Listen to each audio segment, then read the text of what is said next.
can see his bio in here. You know, I'm going to digress from his bio. But it does say that he went to Penn State. So my brother-in-law is a gentleman by the name of Charlie Christian. Anybody know Charlie? I'm an Aggie, and he's the only guy in the room that's got an orange shirt on. He's back over here. He asked a question, and I was thinking, oh gosh, don't say anything bad there, Cunha. He's married to my baby sister. He's the only person in this room that knows that the Aaron family originated in northwestern Pennsylvania, Keystone State, originated as an not oil family, but coal mining family. My father was one of many in his family. He ended up, after the Korean War, he went back. Myself and my two older sisters were born in a town called Segertown, right outside in Oil Cities, where we ended up living. If you are an oil and gas person, yes, that's the home of Pennzoil and Quaker State. But more importantly is, I'm just telling you that to give cred to this guy who's the true Keystone Cowboy, Dr. Hal Needham. Hal, take the floor.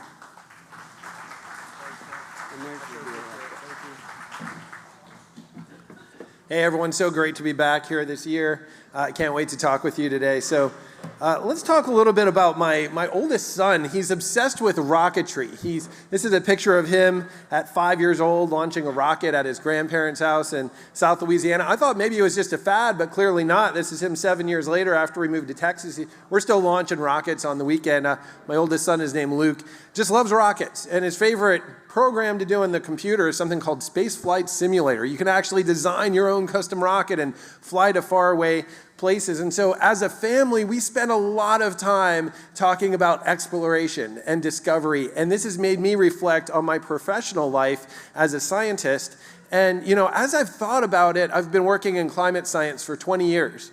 And when I think back through that time, if you asked me for the first 18 years, what is the frontier of science? I would have said data. If we just get enough data, we're going to be able to verify our models, we're going to be able to predict what's going to happen in the environment, and the world's going to be a better place. Over the last 2 years, though, I've resolved that data for me is not the last frontier in science. I think the last frontier in science is communication.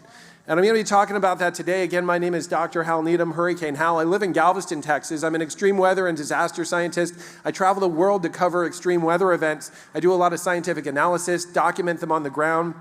The biggest thing I'm trying to do is always learn how can we better prepare for extreme weather events, and how can we better communicate about them? So that's what I'm going to be talking about today. I'm going to share 5 insights about communicating better science. I think it relates to what we're focused on the coast with hurricanes and coastal flooding. Also relates to what's going on out here with groundwater as well. These 5 insights are not in any particular order. I'm just going to throw them at you here. So number 5 is word choice is important when you're communicating science. So my mom's favorite place in the entire world is called Twin Lakes. It's a natural spring-fed lake on the border of Pennsylvania and New York. And her favorite thing to do in the entire world is to go swimming in Twin Lakes on a summer afternoon. So you can imagine how surprised I was a few years ago when I went home on a hot July day that looked like this. And I said, Mom, you know, it's early afternoon. You're not going to get your swimsuit on? And she said, no, I don't think I'm going to go swimming today. It's going to be cloudy.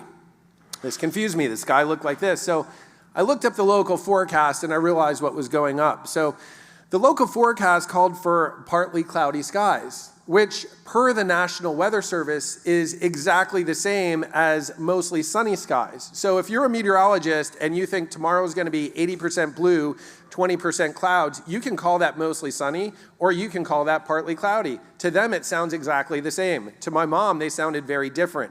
So in innocent exchange with my mom, I said, Mom, it's actually going to be sunny. She said, oh, well, then let's go swimming. We went down to the lake. Just not a big deal, just an innocent exchange with my mom. But that kind of exchange is not so innocent when you multiply it by 8 million. Where I live in Galveston, Texas, we get 8 million visitors a year. Tourism runs the economy. What drives tourism is people coming to the beach to swim on hot, sunny days. So several years ago, the Galveston Park Board reached out to me and said, we're getting beat up with weather forecasting and communication. For one, our weather forecasts come from Metro Houston, 60 miles away. They often have very different weather. But number 2, going back to this concept of word choice. And I said, I'd be happy to forecast for you. I'd be happy to improve communication. When the weather looks like this, I'll call it sunny. When it looks like this, I'll call it rainy. I'll never doctor or change or alter a forecast to suit tourism. I'm going to shoot straight. I'm going to speak truthfully. But when the weather looks like this, like it does most of this summer, 100 times out of 100, I'm going to call that mostly sunny.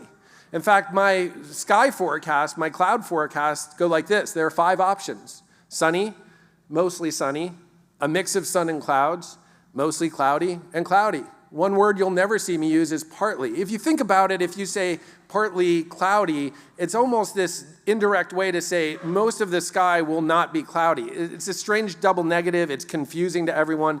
Just be direct, be clear. Mostly sunny, mostly cloudy. Be direct. I don't use partly at all. It just confuses things. And this isn't just about promoting local economy. I can't tell you how many days I've had friends in Houston text me and say, oh man, it looks beautiful on the island today. I thought it was going to be cloudy. I wish I would have come down. When you miscommunicate, everyone loses. What I find interesting about this is that we spend billions of dollars launching satellites, building supercomputer networks, funding research teams, and weather forecasting is getting really good. This year, the weather models did very well with hurricane predictions, even forecasting hurricanes that didn't exist yet. They did very well this year. We're forecasting better and better all the time, but then we're missing the audience based on a word choice. Think about that. So, I don't think I can give better perspective on this than the boss man gave to Paul Newman in Cool Hand Luke when he said, what we have here is a failure to communicate, right? This is what's happening in science. We can have great science that predicts things, that analyzes things, but we're missing people with communication. So how does this relate to y'all out here in Central Texas? I think some of this language and word choice really relates in with the topic of climate change. And let me just say this, I've been a climate scientist for 20 years. I didn't touch climate change at all for the first 16, for several reasons. For one, I thought people come to their decision on this through their politics, not science. People's minds are already made up. There's nothing I'm going to tell them that's going to change it, and it's a very contentious issue. Why touch it? So I didn't touch it for the first 16 years. I'm not someone that goes out there beating a climate change drum. And so over the last 4 years, I've had different colleagues and professionals come to me and say, we like how you handle science. We know you're trying to find the truth. We know you're coming from a scientific lens instead of a political lens. More and more of my friends and colleagues said, we'd really like to hear your position on this. So I really developed my position. And not only do I do a lot of research in my studio and on computers, I also like to get out in the world and see extreme weather. And so whether I'm in the Sahara Desert, the Sierra Nevada under 16 feet of snowpack, or West Virginia, I like to get out there and kind of form my own view of things as I see them. And what I've resolved with climate change is really that humans are accelerating a natural process. So a big part of this is natural. You go out throughout geologic history, you go out throughout human history, you see a lot of extreme events. You see a lot of floods and a lot of droughts. Look at the biblical text. You go back to Elijah or the years of Joseph, famines through the land. We can go back through human text, through geologic text. We see a lot of catastrophes on this earth. We live in a very dangerous planet where a lot of extremes happen, and those things vary over time. Those things change over time. That said, we're really accelerating or altering a natural process. So let's talk about how this looks with hurricanes. So the best models and observations suggest that we're going to see the same number or less hurricanes in the future. And a lot of my friends on the left say there's no way that can be true. We're going to get more hurricanes. The earth is warmer, the water's warmer. And while that's true, the models suggest that we're going to see more hostile conditions for hurricane development. This concept that everything's getting worse floods, worse droughts, worse ice storms, without scientific analysis, it's not science, it's an ideology. And it's a big concern to me. You can't just say, my grandma lived here for 40 years, she never flooded, and now she flooded twice, and throw a hashtag climate change or climate crisis. That's not scientist, it's an ideology. That said, I'm not poo-pooing climate change. It is real, and the impact will be tremendous. What we have to do is actually dissect and really dig down into what is climate change and what is not. You can't just put a hashtag climate change on every flood you see, every drought you see, and that's what we're seeing a lot in the mainstream media. what we're seeing is not necessarily more hurricanes, but the ones we're seeing, we see a strong signal of them rapidly intensifying before making landfall, moving slower, and producing higher coastal floods through sea level rise. That's legitimate science. What I've done there is I've dissected. I haven't said everything's getting worse. I haven't said everything's getting better. I'm dissecting and finding out really what is climate change and what isn't. So as far as communication and how I use phrases and communicate about this, sometimes I use the word climate change. And that's specifically if I'm aligning with something that's the truth, like rising sea levels or rapidly intensifying hurricanes, and if there's a grant out there that's for addressing climate change, I'll submit a proposal for that grant and I'll use the phrase climate change. There are other times where I'm addressing issues with climate change that I intentionally decide not to use the phrase climate change. Great example, this is a photograph I took. We got hit on the coast by Hurricane Beryl this summer in July. The video is spectacular. You can see sparks flying in the background. This is right there in Galveston during the height of Hurricane Beryl. We had 2.7 people knocked out of power. On the island, we have a nursing home where, unfortunately, they didn't have backup generation. They lost power for 4 days. And so we had Texans sitting outside, elderly Texans sitting outside for 4 days, because as stifling hot as it was in July on the coast, it was even hotter inside their nursing home with no air conditioning. This needs to change. This needs to be addressed. And part of this is these rapidly intensifying hurricanes. When I approach this, I want to work with the team. I want people from both sides politically. I want everyone to work together. And the main goal is to get these nursing home people better air conditioning and generators. And so I choose to use the phrase climate trend. You could say climate change if you want, but if I use that phrase, all of a sudden, half of the residents are going to put a block to it. So I just choose to use the phrase climate trend with that. We're seeing a trend of rapidly intensifying hurricanes. It's scientifically accurate, but at the end of the day, it's not about a political ideology. I just want to get the nursing home in better shape for the next hurricane. So sometimes I choose to use the phrase climate trend, and then other times we have climate variability. And certain parts of the world are highly variable with climate. This is not climate change at all. This is just a normal part of climate in places of the world like Central Texas. You're among the most variable climate on the planet if you don't realize this. If you look to your southeast, you have this massive body of water. You bring moisture in from the Gulf of Mexico, you can get floods like that. You can also get weather come up from the southwest or the west, coming from the Mexican or the American deserts. And you know how it is. You can go months or years with very, very little rain out here. You go back through history, geologic or human, as far back as you can, you're going to see this pattern where you have a very highly variable climate here. That's not climate change. That's just the normal part of climate in Central Texas. By contrast, I lived several years in interior Alaska. Fairbanks, Alaska, over the last 100 years, they've had 100 white Christmases, 100 white Thanksgivings, and 100 white Halloweens. Once you hit mid-October, you're in wintertime. It's cold and it's snowy if you're in interior Alaska. It's not highly variable. Here, what's it going to be like next spring, next fall? You could be in a terrible drought. You could be in terrible floods or some transition from one to the other. You live in a highly variable climate here. That you can put the hashtag climate change or climate crisis on that. That's a normal part. And Dirk, we talk about this a lot. If you're in Central Texas, you have to be prepared for long-term perpetual droughts that are sometimes broken up by tropical systems or stalled out systems. But a normal part of the climate here is really these long-term droughts that we've seen all throughout history. So a big picture on climate change communication, I'd advise develop your own position, be intentional and purposeful about the words you use. And the words are really a byproduct of your position. But you can really form your position where you stand, align with the truth, and you can be proactive and really address this the way you want to address this. Number 4, question what is communicated. So when hurricanes hit the coast, we all look at the eye, but the big impacts from wind and rain are actually offset to the right of where the eye makes landfall. So when Hurricane Beryl came in, a lot of my friends in Houston, Galveston said, thank God it's going to miss us. It's hitting down by Matagorda Bay. We're on the right side of this. This isn't going to miss us. This is a problem. And that's really interesting because the way we communicate hurricane risk is the cone of uncertainty.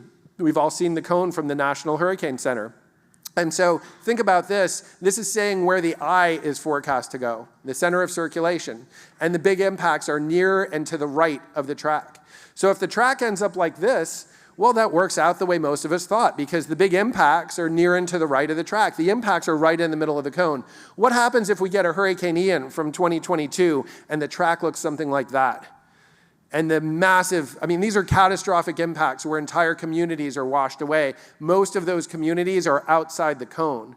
And this is what we saw, and a lot of people in those worst hit areas around Fort Myers Beach said, this is terrible. They blew the forecast. We weren't even in the cone. And a lot of egg-headed scientists say, oh, no. That's not an impacts cone. That just tells you where the eye's going. It doesn't tell you anything about where the wind's going or the flood's going. So you could start to see the disconnection here. What we're predicting and what we're communicating is different from the reality of what people are seeing on the ground, where whole communities were swept away. I spent time in that storm before, during, and after. The damage was absolutely catastrophic. And again, a lot of people said, we were never in the cone. How did this happen? And again, there's a big miscommunication there. So after Hurricane Ian 2 years ago, I really transformed how I communicate risk. I stopped focusing on where the eye's going. I stopped focusing on the cone. And what I became really interested in is, where's the flood going? That's what people care about. And where's the wind going? That's what people care about too. And so 2 months after Ian, there was a hurricane coming towards Central Florida called Hurricane Nicole. And this storm was one of those with a massive wind field. The little white dot there is the eye of the storm. Orange is a tropical storm force wind field, massive wind field. And this is what the cone of uncertainty looked like. Now, this is really interesting. Think about this. What the cone is really telling you is where that little white dot is going to go. To which I say, who cares? I care where the wind field is going. So when you look at this, our eyes are drawn to the Space Coast. This is the east central coast of Florida. But with that massive wind field offset to the north, and coastal Georgia is very concave, very shallow, very prone to coastal flooding, I pulled up the coastal flood map. It looks something like this. Yellow is the worst. These are the same storm. To most people, they look very different. So I messaged one of my friends in coastal Georgia, who's a leader in emergency management, and said, are you prepared for the storm? Her reply 42 hours before landfall, look at the second, hadn't even heard of this storm, the third thing down. Hadn't heard of this storm. 42 hours out, hadn't heard of it. And then the next one is, there it is, the local emergency message about Nicole. You beat them by several hours. How did I beat them by several hours? I'm telling you, I'm not the best meteorologist in the room. There are a lot of them can do laps around me and do circles around me. But again, just getting away and thinking about better communication. I don't care where the eye's going. I care where's the wind going, where's the water going. It's simple communication. And this is what really isn't happening. So why are we fixated on predicting where is the hurricane eye going to go? This is what we've been doing, especially since the radar age in the 40s and 50s, the satellite age. We want to detect where the eye is going. We want to forecast where the eye is going. But most of the focus is, where is the eye going? Instead of where's the wind and the water going?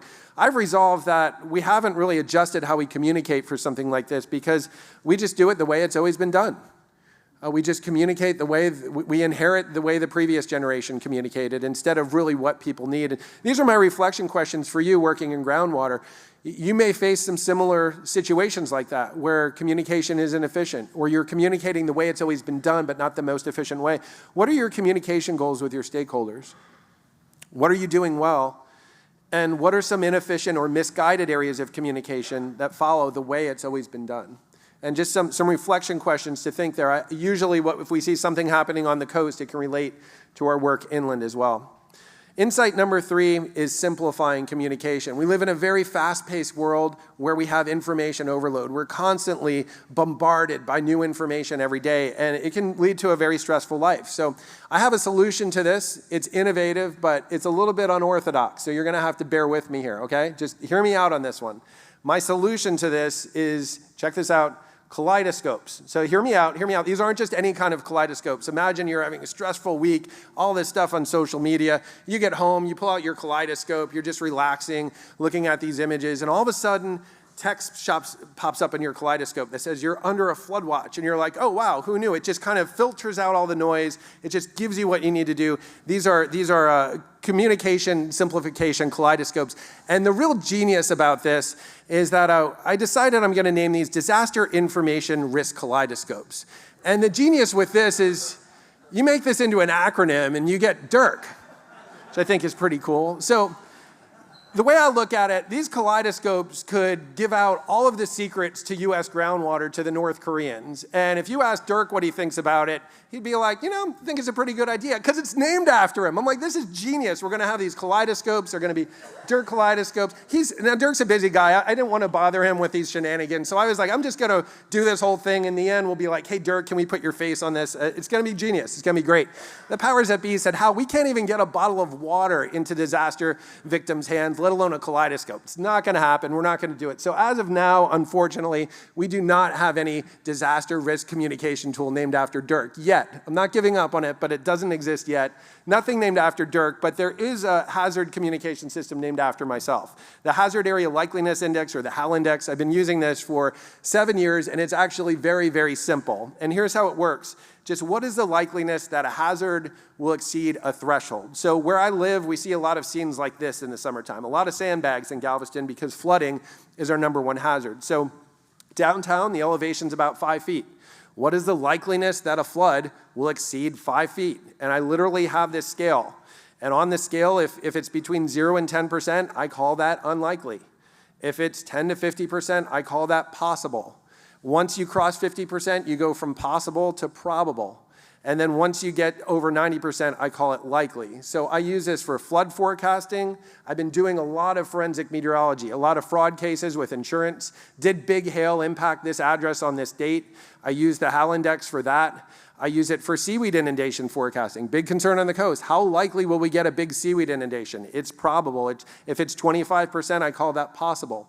Now, you might be looking at this and saying, this is cool and all, but does this really warrant 9 slides of a keynote talk at a massive conference? I mean, my youngest son is 10 years old. He could probably put this together. This is extremely simplistic.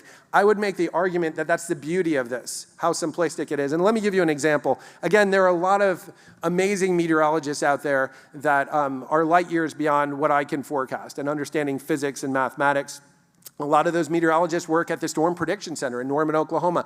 The best collection of severe weather meteorologists in the world are in Norman, Oklahoma. When you get a tornado watch or a severe thunderstorm warning, that's coming out of Norman. They're amazing meteorologists. They use 5 words to communicate risk. So when they tell you the likeliness that you're going to get severe weather on a given afternoon, these are the 5 different words that they use: slight, enhanced, moderate, high, and marginal.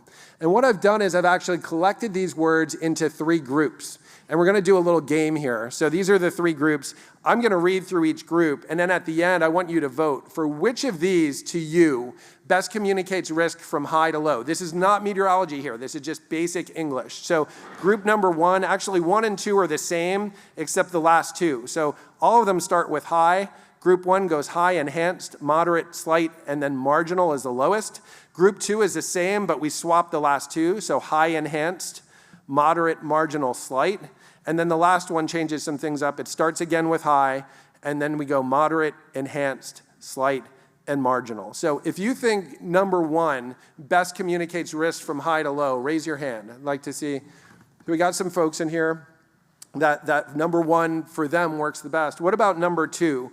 If number 2 for you is the best, raise your hand. Okay, it's about maybe 60% or so. And then number 3, if number 3, okay, we maybe have, 15% or so. So I'd say the majority of you, maybe 55, 60%, said number 2 really best communicated risk to you from high to low. That's what I thought as well. It turns out that the Storm Prediction Center thinks that number 3 is the best list from high to low. And something that really surprises me there is that for them, instead of moderate being in the middle, moderate is number 4 out of number 5. Like moderate is this really bad thing. So this isn't something I made. This is actually how they do this. And this is a severe thunderstorm. So convection is just the billowing thunderstorms. The convective outlook it was last April, I think April 27th. And this is what their map looks like. And where you have orange, like Kansas City, you have enhanced. But that core bullseye there around Oklahoma City is what we would call moderate. So imagine calling up your friend, hey, Larry, you're going to Oklahoma City tomorrow, right? Yeah, I'm going up there. Well, I just wanted you to know there's going to be a moderate chance of severe thunderstorms. Okay, cool. No, wait. That's like really, really bad. Like that's like level 4 out of 5. Like that. Oh, I thought moderate was just like The medium. No. It's really moderate. Isn't moderate. It's really, really bad. Okay, then I'll make sure I have my weather app up, and I didn't realize, But that's kind of where you have miscommunication. That I think for a lot of us here, this is confusing. Like, how can moderate be level 4 out of 5? But again, we spend billions of dollars to do accurate, really good weather forecasting, and then miss the audience based on word choice.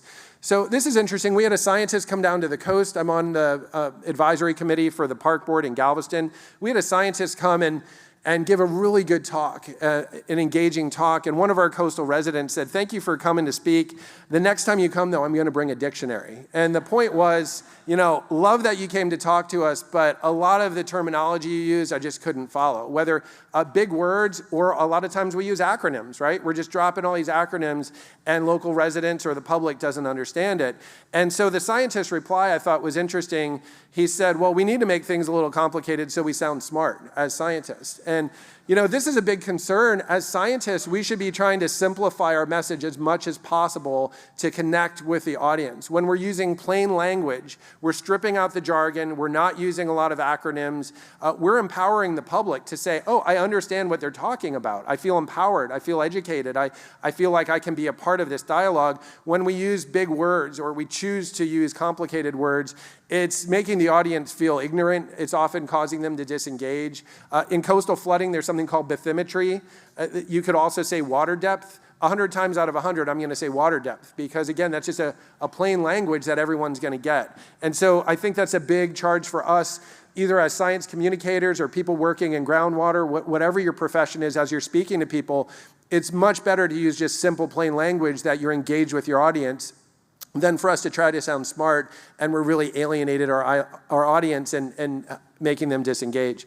The last two here, action. This is really interesting. I found with communication is that there's a lot of bad news out there, right? We get into some of these extreme weather events, prolonged droughts, climate change. A lot of times it just is doomsday. It's gloom and doom.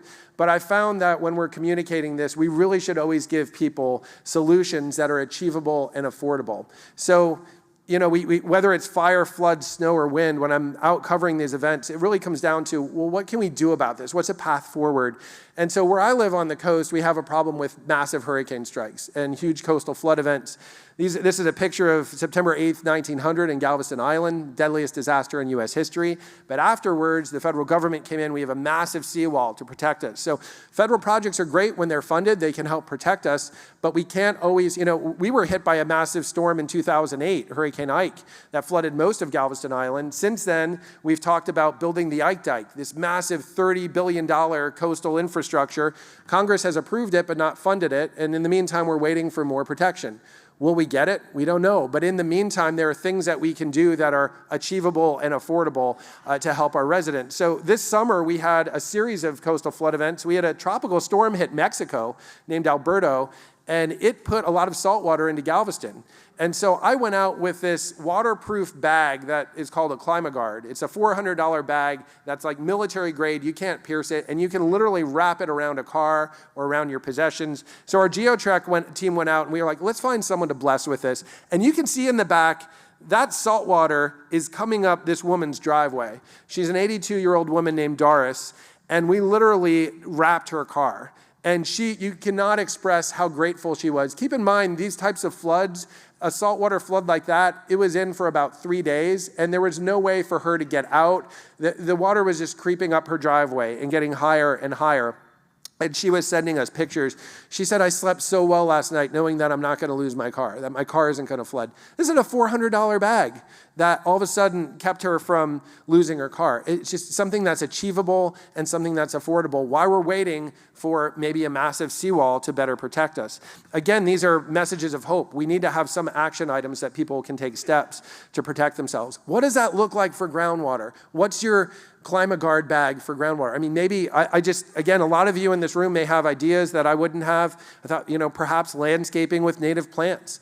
I like what they're doing at the Upper Trinity Regional Water District. They have a lot of YouTube videos that actually walk people through how you can actually garden and landscape with native plants. Again, we're getting people that move in here. A lot of people are moving to Central Texas. They'd be open to these ideas. They don't know what plants are native. These are affordable, achievable action items that we can give people, for better water use instead of planting the types of grass that use so much water. So again, these are just ideas that you can maybe jot down. What are some achievable, affordable action items that you can give your residents so they can actually take action to help protect groundwater?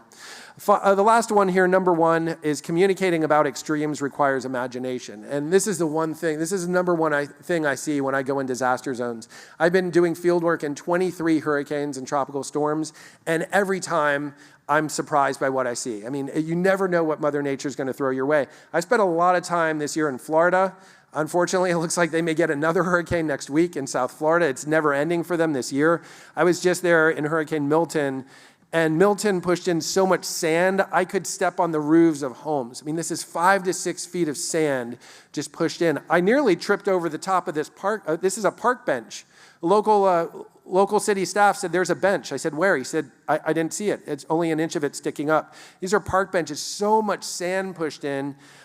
This is not a picture of the Rocky Mountains. That's a mountain of sand in near Venice, Florida. They didn't know what to do with all of this sand. They're piling it up, burying palm trees. This is the best picture. The pile of sand is 3 times higher than full-grown palm trees. They don't know what to do with it all. But again, it defies imagination. Like when you hear sand pushed in a hurricane, you're not picturing it would be this bad. So this is what I find a lot in coastal flooding, and I think you might find the same thing out here with droughts and water use as well. In Southwest Florida a few years ago, I was literally going through neighborhoods before Hurricane Ian, warning people about the flooding and that their whole houses could be swept away. And what I found was people in these types of communities really struggled to picture you could go from this to this in a day. I mean, people are, if they're thinking worst case scenario, there's a palm tree on my house. And I'm saying, no, worst case scenario, your whole neighborhood is gone. Like you might not even know which slab of concrete used to be your house. But again, these most extreme events defy imagination. This is a tragic and a hard story for me to share. In Hurricane Ian, there was a man named Mitch Pacina, who they used to call the mayor of Fort Myers Beach. He wasn't the actual mayor, just one of these people in the community that everyone loves. And he, the day of the storm, posted this split screen. The bottom shows the storm surge forecast from the local meteorologist. A 12 to 16 foot storm surge, that means the sea is going to rise 12 to 16 feet and push through town like a raging river. It's unsurvivable. He posted a picture out his window at 8 a.m.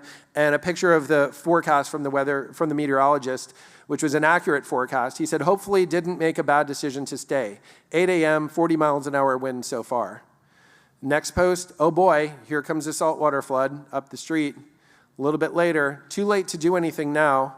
Goodbye, bar. So he had a bar under his home. 27 years in Florida, never seen anything like this. And then in the afternoon, okay, we're terrified. And look at that, 608 comments. Most of them are condolences. And this was his last post. He died shortly after as his home got swept away. I don't mean disrespect for the deceased, and I thought about sharing this, but what's so tragic to me, and I think there's a lesson to be learned here, what's so tragic to me and what really pivoted my view of science and science communication, I often thought if we just accurately forecast and communicate it, we're gonna save all the lives. The meteorologist nailed the forecast. Like this was spot on. And they not only reached the audience, he did a screenshot and reshared that on social media. So they reached the audience, but somewhere there was a disconnect. When you see 12 to 16 feet, that the ocean's gonna come up 12 to 16 feet and sweep away the homes, this should ring a major warning bell, which for a lot of residents, it wasn't doing that. So again, we're beyond just accurately forecasting. There's something in the communication that we're missing there. An incredibly tragic story. I found the most extreme events produce conditions outside our frame of reference. It's hard to imagine how bad things can be. At some point, the numbers don't mean anything to most people. And so how can you explain to people that Mother Nature can do this? How do you explain to people that Mother Nature can put 16 to 17 feet of snowpack on their Sierra Nevada house? How do you explain to people that you can go 110, 120 days in the summer in Central Texas and not get a drop of rain?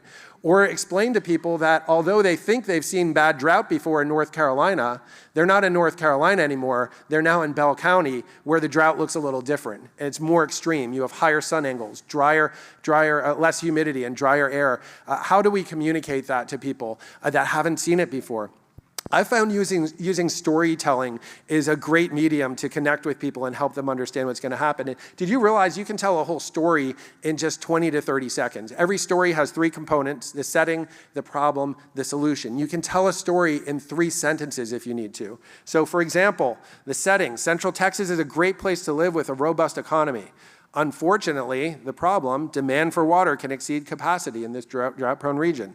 The solution: fortunately, our organization has innovated solutions to better meet demand. I've heard scientists say, I need at least 25 minutes to share my message. I'm like, you should be able to do it in 3 sentences if you have to. Again, we can connect with people with this simple way of telling stories. I work with GeoTrack. We travel the world. We're in wildfires, we're in hurricanes, we're in snowstorms, but we want to engage with people, we want to communicate, and we help other organizations put information on social media, develop short videos. We do podcasting and all kinds of different science education. So if your organization needs help with any of that, let me know. Here's an example of some of the things that we can put together real quick. This is a quick summary of my hurricane chases over the last several years. This should play here pretty quick.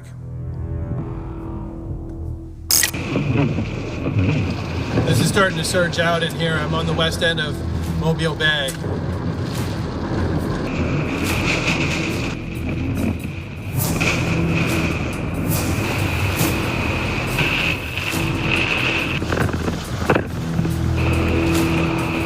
So it begins. I'm off to Hurricane Grace in the Yucatan Peninsula, leaving Galveston. This is crazy. The first person at the gate told me all these access points are closed. Man, what a sight. Here I am in Tulum. We're waiting for conditions to deteriorate here, but right now it's really quiet. Hurricane Grace bearing down on us, and we'll get here in about maybe 4 or 5 hours. Hurricane force winds, but you would never know it.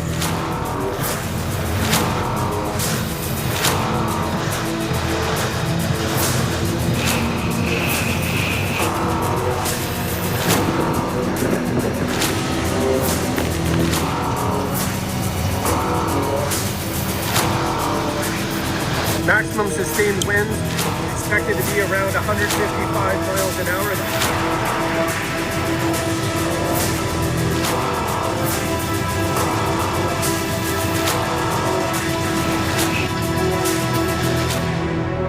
We're only 4 to 6 inches short of it flooding the living area of the upstairs.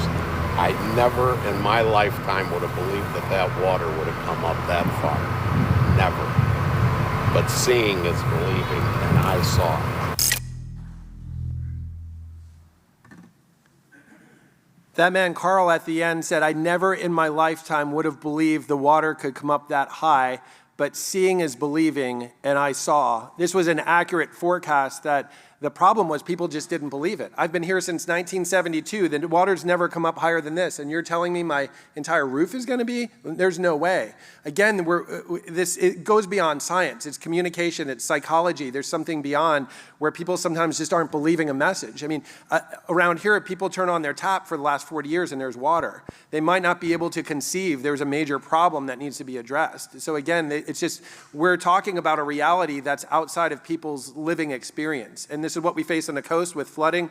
This is what we face out here with groundwater as well. Audio content, check out our podcast. A podcast is basically a radio show. We have the #2 podcast on natural disasters. If you're going to listen to any of them, check out podcast number 84, Perspectives from the 22nd Bell County Water Symposium in Central Texas. This is from last year. We were out here with our audio recorder. So many of you participated in that podcast. It's just real interviews with people that were at last year's Water Symposium. As we wrap up, this is just 4 or 5 more slides, a winter forecast for this year. As Dirk mentioned before, we're facing a lot of drought. 68% of Texas is now classified in drought, unfortunately, according to the U.S. Drought Monitor. I wish I had better news. We don't like to see blue in the equatorial Pacific. That means La Nina. La Nina is not a good thing for our wintertime forecast for precip. And we're looking at moving into La Nina. This is the forecast from Columbia University working with NOAA. And what we're looking at there for the winter months, December, January, February, where you see the high blue column, that means most likely we are going to have La Nina conditions. When we have La Nina, basically the jet stream, that river of air that carries the active storm, it shifts north. We can expect a wet winter in general in the Pacific Northwest, parts of Western Canada. But typically speaking, along the southern states, it's warmer and drier than normal. That can be contrasted with El Nino, where we tend to get colder, wetter winters around here. 3-month outlook from the from NOAA, looking at below normal precipitation forecast from December through February and above normal temperatures. So again, that doesn't guarantee anything. This is just looking back generally at 30 to 40 years of patterns. In general, we would expect a drier and warmer winter than normal here in the south central U.S. Y'all, this is my contact information. Reach out to me anytime. I love engaging with folks. I love coming out here. It's always great to get off the coast and come out to Bell County. And this is me on social media, too. I'm doing a lot of engagement, especially with hurricanes, but I'll cover droughts, wildfire, winter weather as well on the different platforms. And if you got anything from the talk today, we were talking about all these different nuances and perspectives on communications. If you got anything from the talk today, let's make these kaleidoscopes happen, okay? Let's put Dirk's face all around. Imagine you're in New England and you're homesick for the Lone Star State, and you walk into a convenience store and there's Dirk's face on a kaleidoscope. It'd be a great world, I think. So thanks, y'all. I really appreciate your attention.